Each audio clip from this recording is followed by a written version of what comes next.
All right, now we're entering part two of this history of creation of the Sumerians and its connections, and it's gonna be a multi-parter. So if you've not seen part one already, you're pretty much gonna have to actually just go back to my channel and look it up, and it's gonna be right before this one. For this is gonna be a four-parter, and each one in the top left-hand corner will go to the next one, 2 and 3 and 4. But at 4, or the last one, I will make it go back to the original one so you could go back through it, or if you catch this somehow in the middle for you. Being not more than a two-parter, it actually is hard to do it the other way. So we were talking about how they had figured out this flood corresponds with this deluge, and a lot of scholars have gone with it, radiocarbon dated to 2900 BC. And there's this flood stratum that goes along with it, and how everything stopped there and then started up again. And so this is where it had happened to them. And a Sumerian document known as the Instructions of Shuruppak, dated by Kramer to 2600 BC, or a little more, refers to a later version to Ziusthurus. Kramer stated that Ziusthurus had become a venerable god, or a figure, in early literary tradition by the 3rd millennium BC. And he was actually looked at as being somebody who found immortality by having done a great thing. If you'll think about it, it's like if they took Noah and they said, okay, and now you're deified among the stars because you did this great thing. And we still have stories about that today. But Noah works in the same place as Uranus in the Greek pantheon. And if we put these concepts together with each other, we can kind of understand where that comes from. Now, let's continue with the legacy concept of it here as we end this portion of it, and we'll start going to these other forms of it. Other flood myths with many similarities to the Sumerian story are the story of the Dravida king Manu. And Dravida kings, this goes with India and so on, and it's in the Mahabharata, and I can't really go into depth about that, but amazingly how that works the same way. There's Utnapistim in the Epic of Gilgamesh, and they're telling you that's the same guy. Ziusthurus and Ziusthurus and Utnapistim are the same, for Utnapistim is the he of long life in Akkadian. And so when they adopt the person, they gave him the name that they have for it. Means the same thing. Noah kind of means the same thing, but it's looked at as being he gave men long life, or gave us long life by having done it, as opposed to the gods having venerated and giving him long life for having done it. But doesn't it work both ways? So that's in the Epic of Gilgamesh, but in the Genesis flood narrative also in the Bible. And let's see what picture they give in here. Yeah, woe's me. But if you read the Lament of Nanana and you looked at that picture, you'd be like, that's what that's about.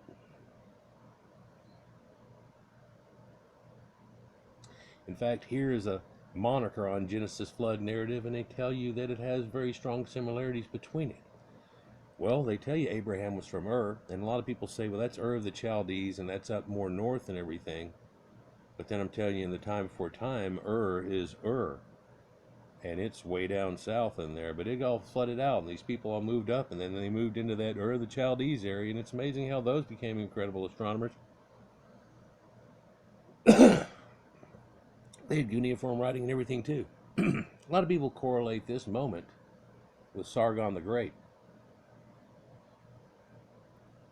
and how he had taken them over. And people were well known that back then, whenever they took somebody over, they would take and move the whole population to a different place and put them out of skirts. Why? Well, it keeps them from trying to rebel as much and do this, that, and the other. Okay, so you must have developed this over doing this over a long period of time, huh? For it to already be in place at this point. The ancient Greeks had two similar myths from a later date.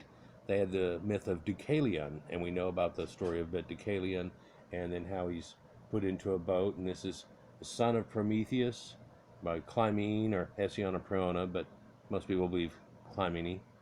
He's closely connected with the flood myth in Greek mythology, but then there's also another form they tell you in the Greek where the story of Zeus's world flood in the book 1 of Ovid's Metamorphosis.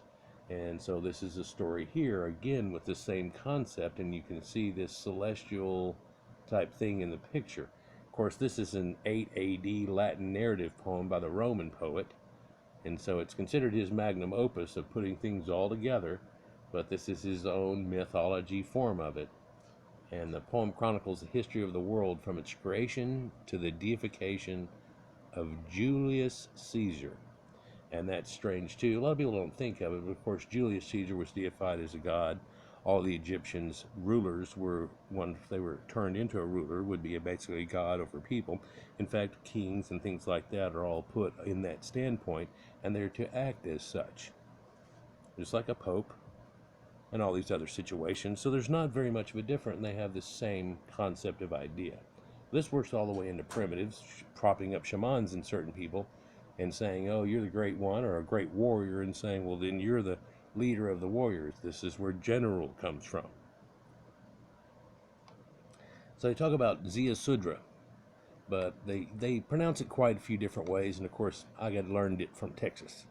So, but Ziusthurus is known from the following sources: from the Sumerian flood myth discussed above, in reference to his immortality in some versions of the death of Gilgamesh.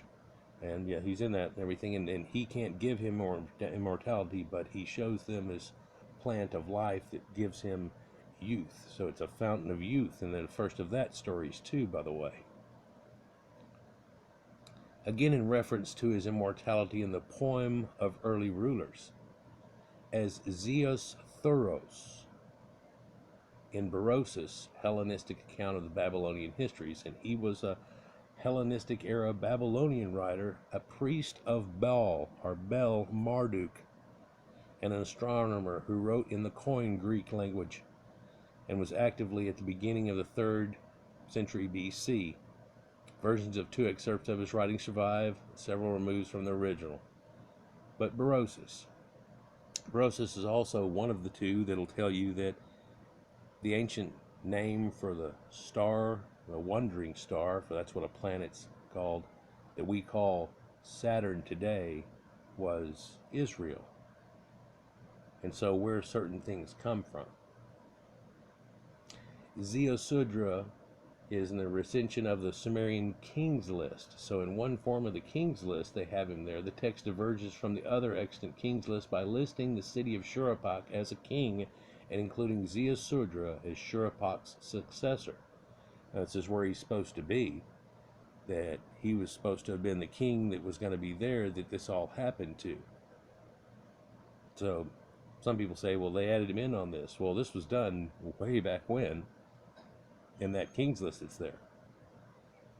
A later version of a document known as the Instructions of Shuruppak also refers to Ziusthurus. In both of the late-dated king's lists cited above, the name Ziusthurus is inserted immediately before a flood event, including in all versions of the Sumerians' king's list, apparently creating a connection between the ancient flood myth and a historic flood mentioned in the king's list. However, no other king's list mentions Ziusthurus by his name.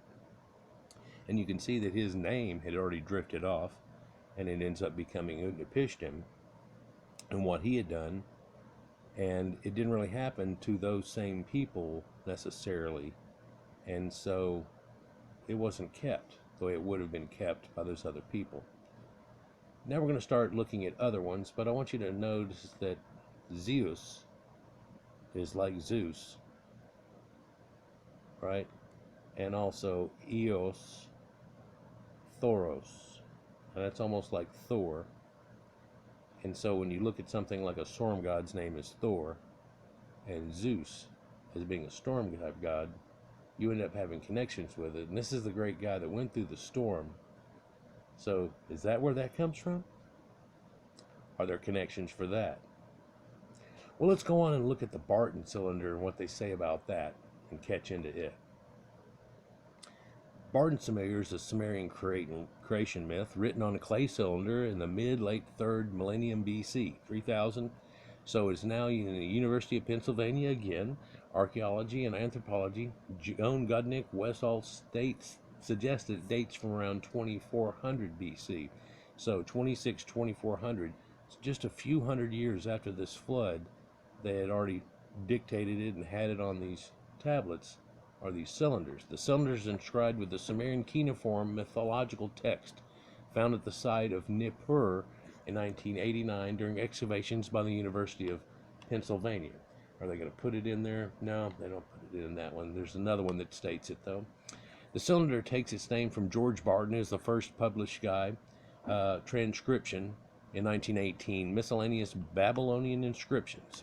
And there's a whole bunch of miscellaneous Babylonian inscriptions. A lot of them make kind of weird sense to some people as they got through these things. It also referred to University of Pennsylvania Museum of Anthropology catalog of the Babylonian Selection, or CBS, number 8383. Samuel Noah Kramer, very famous for starting off this thing, referred to it as the Nippur Cylinder and suggests it may date as far back as 2500 BC. The cylinder dates the old Babylonian period, but Finkelstein in 1951 surmises that the composition was written in archaic pre-Ur 3 cuneiform, likely dating to the Akkad dynasty, maybe 2300 BC. He concludes that a non-written history that was characterized and repeated in future tests. John Van Dyke concurs with this suggestion in a copy of the far older story predating Neo-Sumerian times. So they're saying, yeah, but this is from an older story. And well, how old could this story be? Well, if it's only 300 years old or so, 300 to 400, 500 years old here, then it was right after it happened. And they started with a story that developed and turned into legend, turned into myth right there. But if they had it at the earliest point in 3000 BC that they're showing here, and they're telling you this happened long before man cracked bread and all this other crap, it's actually in a time way back when. And perhaps they're not even putting 2 and 2 together correctly whenever they say that, but they're putting a myth that's been carried for thousands of years before that. Just a thought, because God wasn't supposed to flood the world again, and then whenever he did and everything, everybody says, well, the gods have left them, and da-da-da, and of course Abraham says that they went across the river and da-da-da, and they worshipped other gods. It straight says forward. I think that's word for word. So who were the gods of creation for Abraham and these people then? Well, it was a little different, but it ends up coming out to be the same thing, for they start worshiping hell, and then there's Melchizedek and stuff that goes along with that. So the most recent edition was published by Bent Asher and Wells Holk in 1994. Jeremy Black calls the work a beautiful example of early dynastic calligraphy, and discussed the text where primeval cosmic events are imagined. Like, this is how it all came about, a concept. Kind of looking at it science-wise, but going way back in the machine.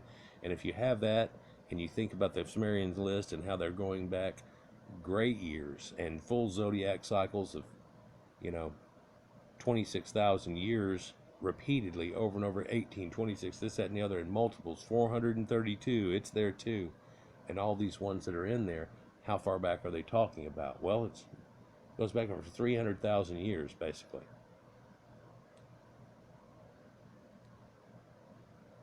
So, along with Peter Eschbach, he notes that Nippur is a pre-existing, before creation, when heaven and earth separated, that it's already there. So, that's a little different than the way anybody would think in the Bible in any way, huh? So, before even let there be light, there what? Yeah. Well, we know nowadays from science that's got to be the way it was, but Nippur, he suggests, is transfigured by the mythological events into both a scene of a mythic drama and a real place, indicating the location becomes a metaphor. So it's this place that was there before, And then now there's now, and it's right here, but it's not here anymore. It's what happened. It's Eden. It's in between the Tigris and Euphrates, and this place that was a golden age, and this wonderful thing that all went to crap after this flood, huh? Black details in the beginning of the myth that these days were indeed faraway days. Those nights were indeed faraway nights. Those years were indeed faraway years. The storm roars, the lights flash, the sacred area of Nippur. The storm roared, the lights flashed. Heaven talked with earth, and earth talked with heaven. The content of the text deals with Ninhursag, described by Bent and Wishoth as the older sister of Enlil, but a sister. The first part of the myth deals with the description of the sanctuary of Nippur, detailing a sacred marriage between On and Ninhursag, during which heaven and earth touch. This is in your Bible, whenever the face hovers above the waters. But how does heaven and earth touch? Whenever there's air in between it. And it's their love that makes air. Well, maybe a comet or something's got a little more to do with it. And how you'd punch something from space, pow, to Earth, and start a chain of events, much like a pregnancy, and it looks like a little egg. In fact, a little comet kind of looks like a sperm. It's got a little hair off the back of it, or tail. Huh. But also in a guy named Peter Pringle does ancient building of archaic instruments, and he plays songs in styles and stuff with it. And I did one a long time ago on the ancient story of Gilgamesh, and how he starts out with the same similar phrase, in those days, in the old days, in this, before a man ever cracked bread, and he does these type of things, and it goes on.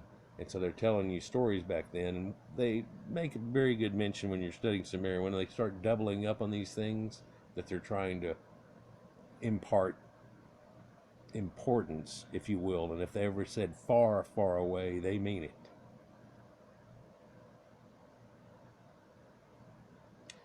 So it deals with Ninhursag and that sacred touch. Prior says that the second part of the text, we learn that someone, perhaps Enki, made love to the mother goddess, Ninhursag, the sister of Enlil, and planted the seed of the 7 twins of deities in her midst. In the other tales, when you look at it too, that there's handmaidens that are all with it, and it talks about how the handmaidens give forth, and people have said that means that the handmaiden women are the sacred priests of Inanna, priestesses, and there's 7 chosen to make 7, and and all these things. That's where that comes from. But Alster's translation says, Enlil's older sister with Ninhursag, he had intercourse, he kissed her, the semen of 7 twins he planted in her womb. And so she apparently had 7 twins, and this one lady you're going to put all this upon has 7 twins, a male and a female counterpart.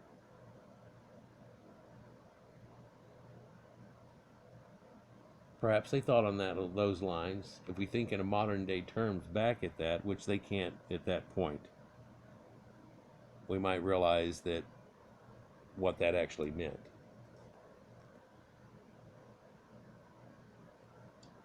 Barton's original translation and commentary suggested a primitive sense of religion where chief among these spirits were gods, who, however capricious, were the givers of vegetation and life. He discusses the text as a series of treatments and appeals to the various providers and protector gods and goddesses such as Enlil, in lines such as, O divine Lord, protect the little habitation.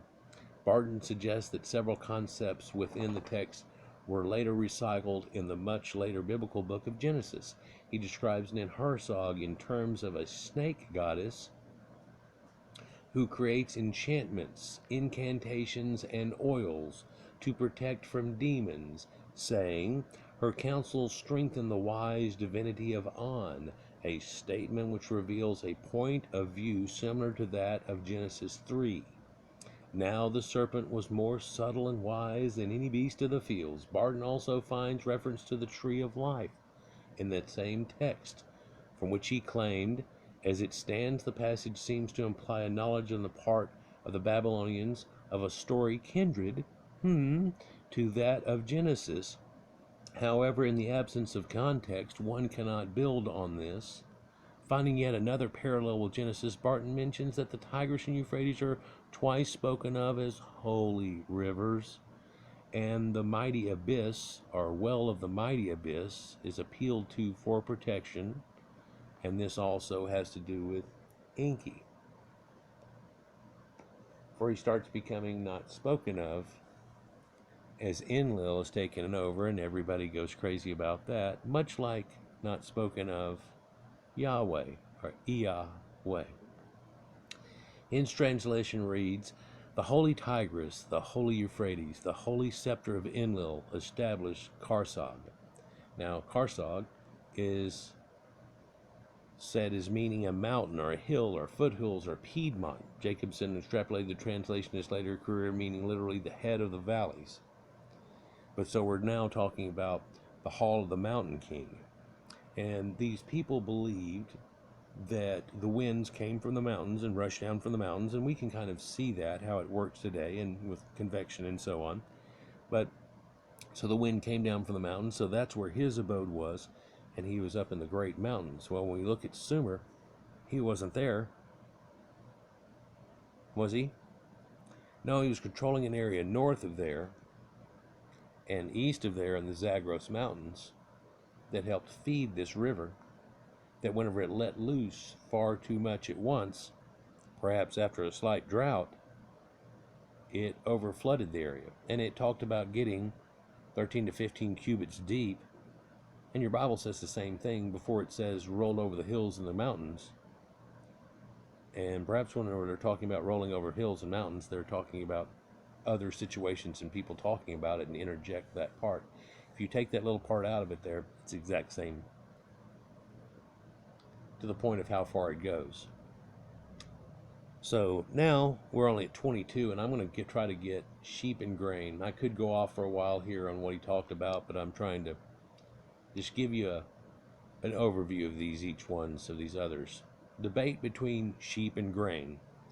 You don't think this has anything to do with the Bible, but here we have Cain and Ables. For one of them is doing grain, and the other one is doing cattle.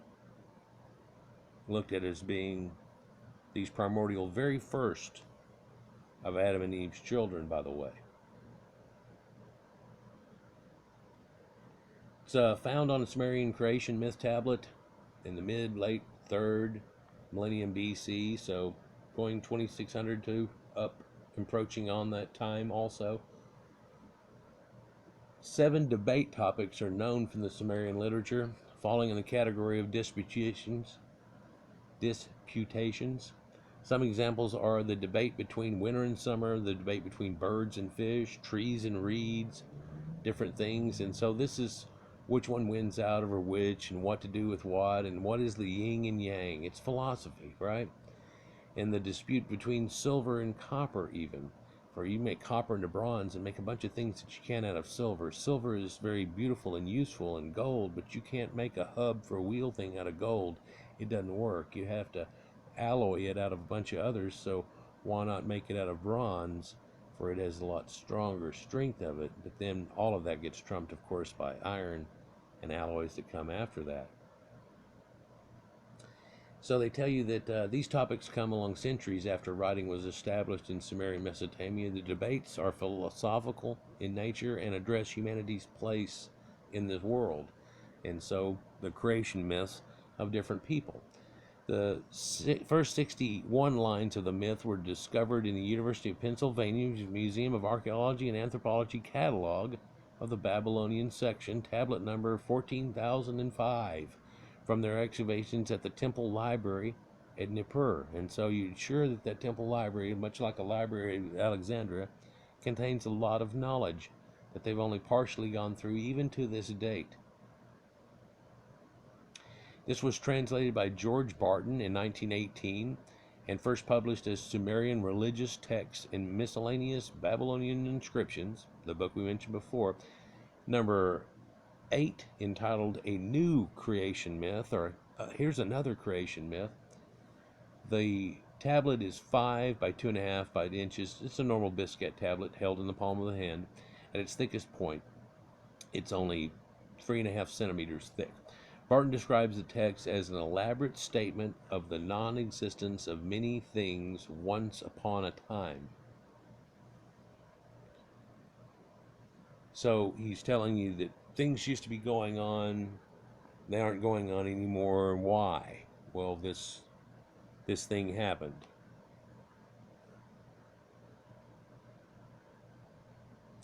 It's considered a statement that mankind was brought into existence through the physical union of a god and a goddess.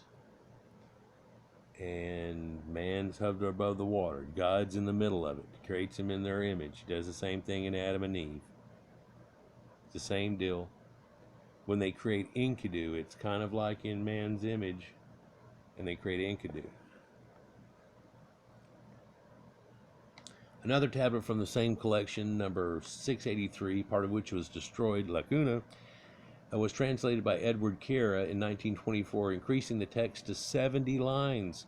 In Sumerian religious texts, Kira compiled his translation using further tablets translated by Hugo Radow, published in Miscellaneous Sumerian Texts in 1909. Stephen Herbert Langdon also translated further parts of the text and discusses the myth, saying, one of the most remarkable tablets in the museum is 14,005, a didactic poem in line 61 on the period of pre-culture and institution of paradise by the earth god, Enki, and the water god, Enki, in Dilmun. It was then increased to 200 lines in the myth called Cattle and Grain by Samuel Noah Kramer in 1959. He called it the second myth significant for the Sumerian concept of creation of men.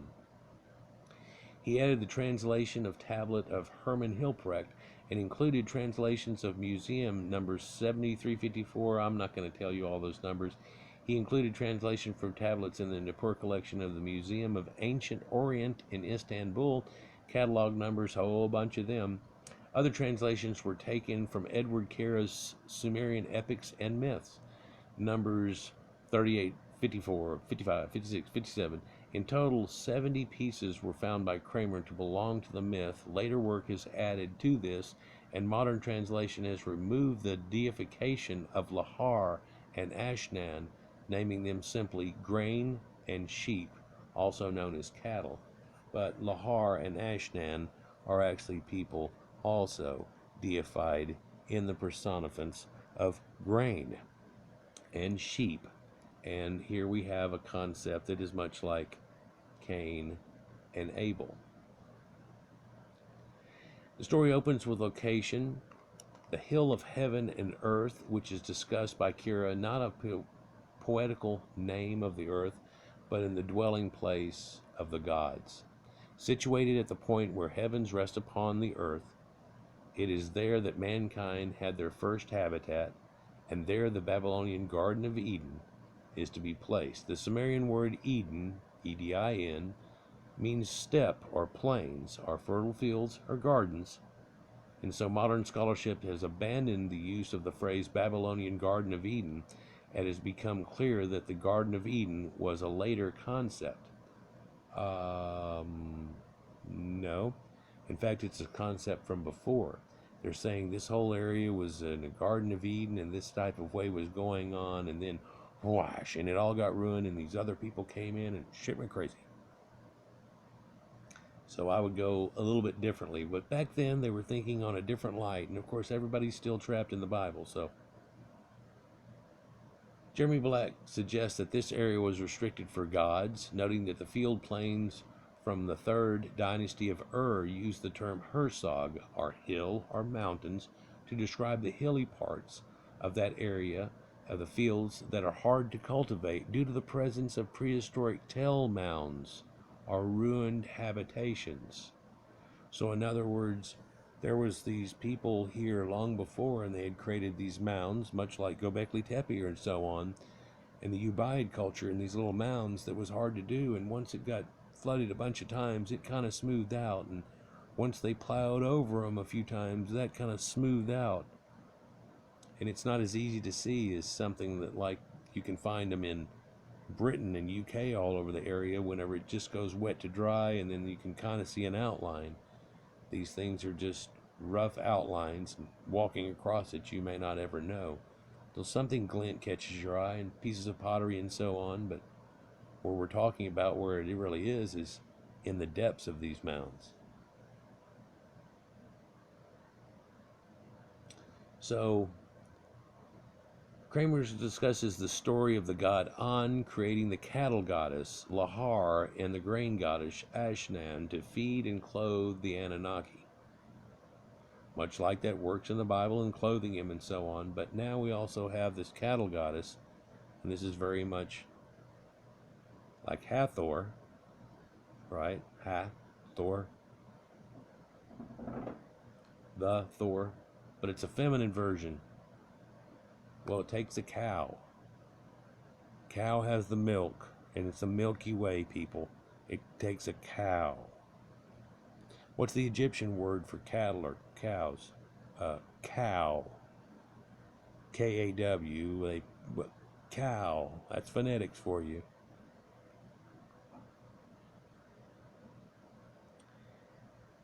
So Kramer discusses that story of those two being created to feed and clothe the Anunnaki, who in turn made men out of clay. And Lahar and Nishan are created in the Dooku, like Count Dooku, or the pure place. And the story further describes how the Anunnaki created a sheepfold with plants and herbs for Lahar and a house, and the plow and the yoke for Ashnan. See, we have a garden and a house and a thing, and then the other thing in a farmhouse, and the plow and the yoke. What's a yoke go on to? Domesticated animals.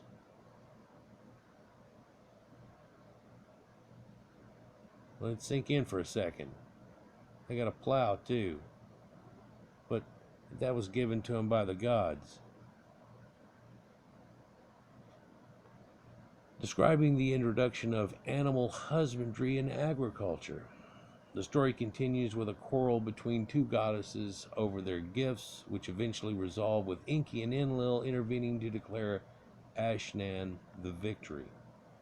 This also, by the way, works in the same fold as far as winter and summer goes, and fish and the other things that the gods get together and they go, ah, nah, nah. And then there's this Aesop's fable and a learning from it, and a story about how things all work together and go. Samuel Kramer has noted that the parallels and variations between the story and the later one of Cain and Abel, in the Bible in the book of Genesis, whatever, mentions that this text is not very clear, allowing for the interpretation that humankind was already present before Lahar and Ashnan were created, and it was them, not the Anunnaki, who were not able to provide for themselves and for the deities until they were given divine breath. However, it seems that Kramer's translation is more appropriate concerning the Sumerian realm, in which every creation must have its own clearly described purpose in life. Karen Rea Nemet noted the use of measuring rods and the tale as being linked to a history of writing, which developed in order to keep count of animals and produce. Jeremy Black suggests that the victory of grain perhaps implies that man can live without domestic animals, but cannot live without bread. He goes on to point that the debates on both sides are roughly equal. Well, there is a debate between that concept if you think of it. Man cannot live on bread alone, though, so we have that, and it's yin and yang of the whole concept. Well, no one said it had to be one or the other. And this kind of signifying that moment.